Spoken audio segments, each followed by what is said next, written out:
njagala kuddayo ku kipapula kye twa releasing on that day. I think abasinga mwakiraba nti kyali backdated era ne mujano ne mulekana lwaki kisoma 17th lwaki kisoma 17th kyali kisoma 17th because Irene yali akirowoozezaako ekyokwagala okutta ekipapula ekyo naye natuuka nalowooza tekyetaagisa n'akireka paka bamasinale we baayitirira ku side eri ate ekyamuwaliriza first of all okundetera okumpa notice eyo gye mwalaba nasoma ngisome. One, lwaki teyagyesomera because empapula issues zaabwe ziri mu kooti ba processing a divorce. So ensonga zonna abagezi abali kuno mukimanyi nti wezibeera mu kooti ate temusaa kuzireeta eno ku social media zoogerako, and reason as to why both parties mulaba nga teboogera ku bintu ebyo. Lwaki gulo yakisoma because my friend I have a bachelor's in journalism and mass communication. Oyinza okuba obadde tokimanyi nenze mukama wange akimanyi era ensonga lwaki ekipapula ekyo yakimpa nkisome ne bakiwa mutamiivu. Yes, wali ondabeko ku kkubo nga nguddeko wali ondabeko kuno nga nze nekola zi videos eziraga nti am under the influence nze bia wange mwenywera because yansanyusa nsinga bangi ate mmwe okuba nti ogwammwe gwakulippira bannammwe. Well, that's not the point. Ngawe ngambe nti I'm here to clarify a few things now. For starters, abasinga, I don't know if you noticed, simanyi oba mwanotisinga di mirembe yajayo ebifaananyi bye n'omwami we. Simanyi oba ekyo mwakiraba because I think that is when rumors began circulating here and there. Era hajayo ebifaananyi biki I don't even know if kumwenna kuliko yanotisinga nti mirembe yali alekeddeawo okupostinga omwami we waliwo time yatuuka ng'omwami ekayikayika yamuteekayo. I think bali batandise okufuna obutakkaanya kukitegeera. So nzirayo ku notice as to why that notice yatuuka nebeera first okusomebwa oba nengisoma oba ne batuuka ku eyo level. Omwami ngera mukimanyi mwena nti akyagala mukyala we bambi era bakyali mu nsonga zaabwe ez'okwesootinga ebyo byabwe nga bba babiri, but omwami yali omukyala rather yatuuka time nga tayagala ba clients be babuzabuzibwe because omwami yali ngagenda ku videos ze n'agamba bakyali n'omukyala we tebaawukanangako.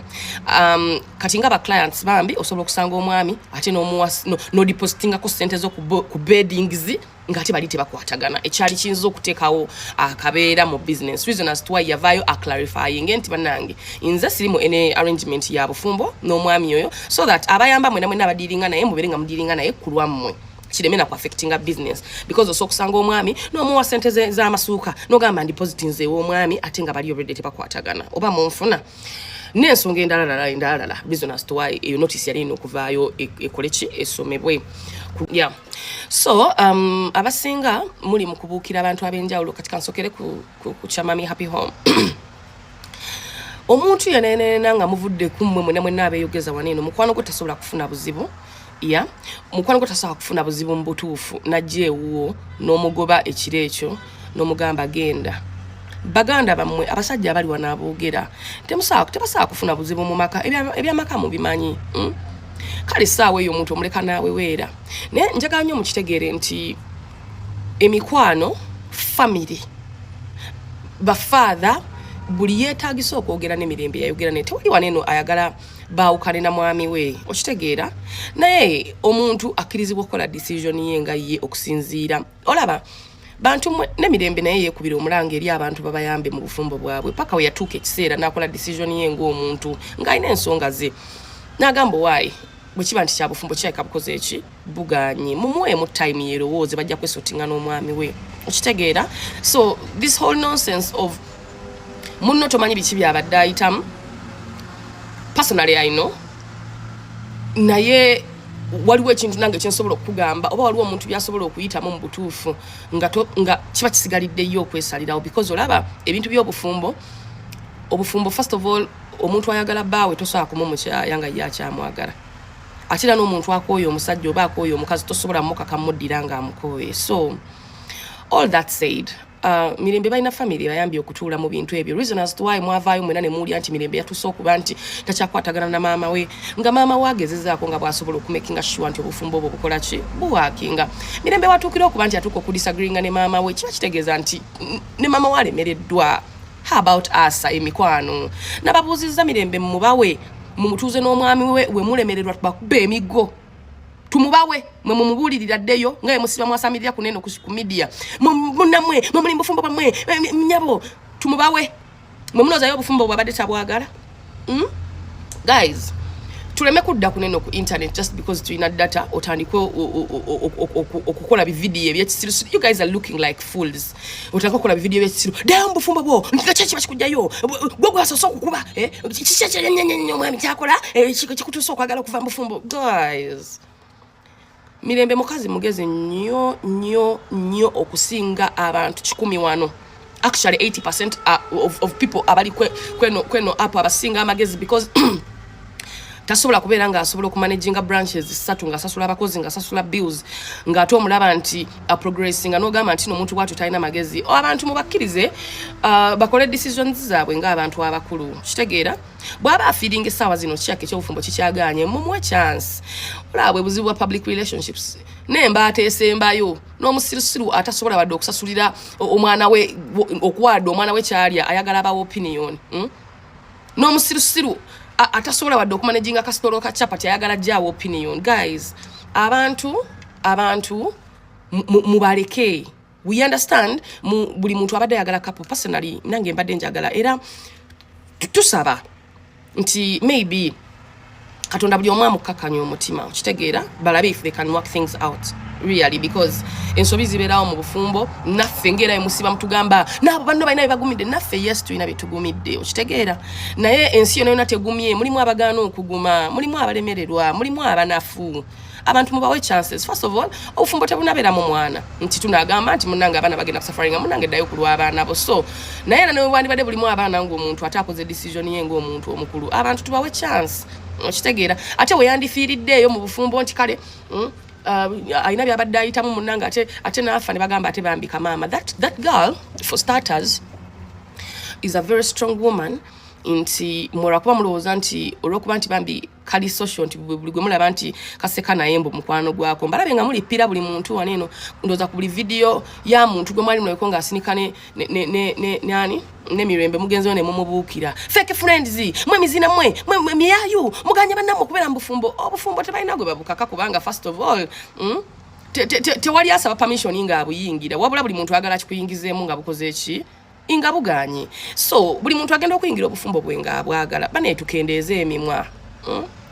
Then I am seeing so many of you abakeera ne mwogera ebintu by'omutalinako mitwe n'amagulu. Let me tell you one thing. Nze temundaba nnyo nga nfuluma mbu ku bintu byonna ebibeera ku media nga mundaba mbu nzize mbiyingira mpa opinions. Look here. Naffe tulina ebyokwogera ku buli kimu ekibeera ku media but I choose okwenywera kabiya kange mbeere happy. Okitegeera kinyangwira okusinga okubuukira abantu buli kintu kyogera ku media kuno nkubuulira gwe omala n'ogenda obulamu bwe ne butambula but people don't forget muntu akwetikka obulamu bwe bwonna obw'okunsi n'akulinda mu kafo kyova olaba kyabakuba nnyo emmotoka bannange mwe bantu mwe musobola okudepressinga omuntu ne mumutta kubanga omuntu akuvuma ne wejjusa lwaki walese kasaadi sitooleko. Well ebintu bino tebyali byakujja ku social media by the way kubanga relationship ebadde yagwawo emyezi 7 emabega era nga buli muntu ali ku bibye era ekigendererwa tekyali kyakuleeta kintu kyonna wano ku media. Ebintu byali birina kubeera mu kooti ba processing divorce yaabwe buli muntu agende mu maaso n'obulamu bwe paka bamashinali we baayitirira bambika kazi kattu ne bakakuba. You know I am not saying nti mirembe mutuufu kubanga mukwano gwange because ebintu by'abafumbo buli muntu wawasaidie owulira nga buli muntu mutuufu okitegeera naye kati okusinziira ku mbeera eriwo kale ebitontono bye mwawulirako olabira ddala ng'omwana kale alina mental trauma gy'abadde ayitamu okitegeera. Yes, I want to believe. So ate ebintu ebiba nga biri mu kooti tekolera ku mbu ekolera ku ki ku mazima oba ku receipts oba ku evidence okitegeera. Naye bannange omuwala mumukaliridde nti nga we muwoza sirika wandibadde osirika wanorema ya sirika. Bannange ekintu ky'okuba nti omuntu asobola okusirika gwe ekyo kyetaaga ng'oli strong emotionally ng'oli strong mentally ng'oliko abantu bangi abakwagala body close nabo abakuliko ennyo naye mu mbeera eno bambi mirembe engeri gye mwali mwenna nga mwagala couple erumya abantu bangi. Buli muntu ate instead yamwesamba ng'ate amubuulirira kudda mu ki kudda mu bufumba teesa weebwe yali afiiringa nti anyigirizibwa ne batamuwa space yadde kale gezaako kukola ki maybe oba okwerowooza oba I'd like to think straight. Kati essaawa eno omwami waffe agamba abantu nti ayagala nnyo mukyala we kyokka ate ogenda okuwulira nga bloggers ate balina information ey'omunda gye bareleasinga ekituleetera okulowooza ffe side eno nti omwami ate yakwata information eyo n'agiwa abantu ate bakuba omukyala ate gwagamba nti ayagala nnyo. Kale mu bufunze ne bibeera nga bitabula but bijja kuggwa, yes bijja kuggwa. Katusabe buli muntu akakkanya obusungu basobole okwogerezeganya nga abaagalana then hitting a conclusion. However abali ku media bannange bane especially abantu mwenna abanda bamulekera ogenda mu comment section y'omwana omuntu traumatizing. People are really evil. You people are bad. You people are bad people.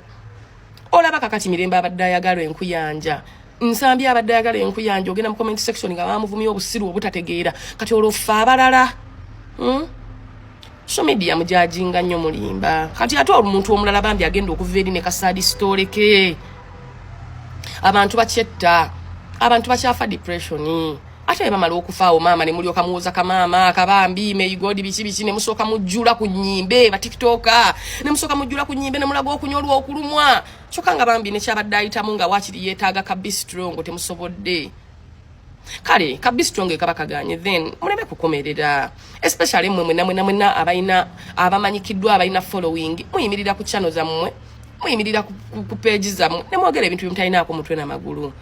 Kuno kuliko abasirusiru nga gwe bamanyi nti olina following kyoyogera kye bagenda nakyo regardless of whether kituufu oba si kituufu.